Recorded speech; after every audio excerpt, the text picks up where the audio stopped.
Hi there, Cancer. It's Dadhichi again. It's May 2013. I nearly said 2014. Time travel. That's what happens when you do astrology. You're constantly shifting between the past and the future, when a person was born, where they are right now, and where they're going in the future. So let's just focus on this next month. Let's not get ahead of ourselves too quickly here. Look, the important transits that are occurring for you, especially since the 2nd of May, that's a few days ago when Mercury moved to the zone of friendship in your horoscope, along with 3 other planets. Sun is there now, Mars is there now with Venus.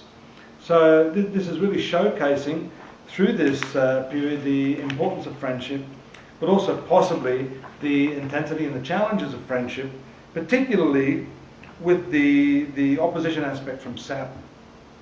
So you may be trying to kickstart some of these old friendships. Maybe you're trying to hang on to friendships that have gone past their use-by date. You need not hang on to things that have served you well and maybe served you enough now.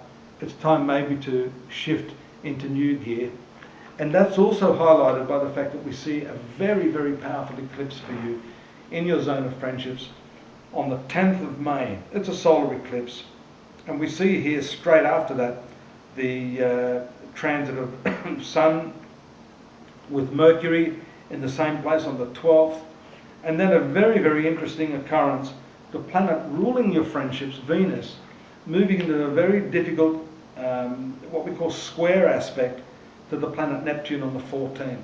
So again, that's showcasing the confusing qualities of this transit. Part of you may feel very, very confident, superficially feeling good about friendships, but we know better than that. You need to really, really be honest with yourself right now about these people in your life. Okay? Neptune is a very challenging planet when it's in the square. It can confuse, but sometimes that has a lot to do with self-deception. You want to confuse yourself, you want to deceive yourself about the circumstances that are occurring now. It's easier. It's easier if you can hold on to cold comfort, that which is the tried and tested. Then you're not going to have to do the hard work of moving forward. But that solar eclipse is going to force the hand on that. And of course, then on the 25th, you've got that very, very powerful lunar eclipse that's occurring in the sign of Sagittarius. So where's that? Sag. What we have there is the 6th house of health. That is also the 12th house to the 7th. I don't want to get too technical, but that sector of the zodiac has a lot to do with deception from other people. So yes, there may be some deception on your part, but maybe someone else who knows that you're deceiving yourself will play into that. They may have some vested interest in this as well. The moment you start to shift gear, then they're going to have to change. They're going to have to adjust to you.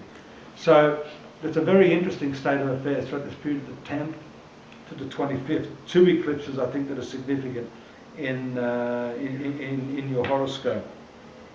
Now the 3rd rule of Mercury is moving very, very fast. 3rd rule has to do with travels and journeys and communications. So it's going to be intense. And of course, if you're going to shift gear, like I'm suggesting that you do, that naturally involves a lot of communication. Now I see here Mercury moving into your 11th house on the 2nd of May, 12th house on the 10th of May. Then again we see it moving into the 1st house, the sign of Cancer, on the 31st of May. So that's a hell of a lot of intellectual activity that's going on through till the end of the month. So you need to breathe, maybe do some yoga or something, I don't know, but you need to focus on these issues. And again, the key phrase I'm going to say to you this month, Cancer, is do not deceive yourself. I'd like to see you here again next month, if you'll have me. In the meantime, you can always visit my website, astrology.com.au. I've got a more detailed analysis, week by week, the transits that are going on, for the month in focus, the year in focus, and of course day by day we do have our daily readings, along with a swag of other free stuff. See you here, see you there, see you everywhere.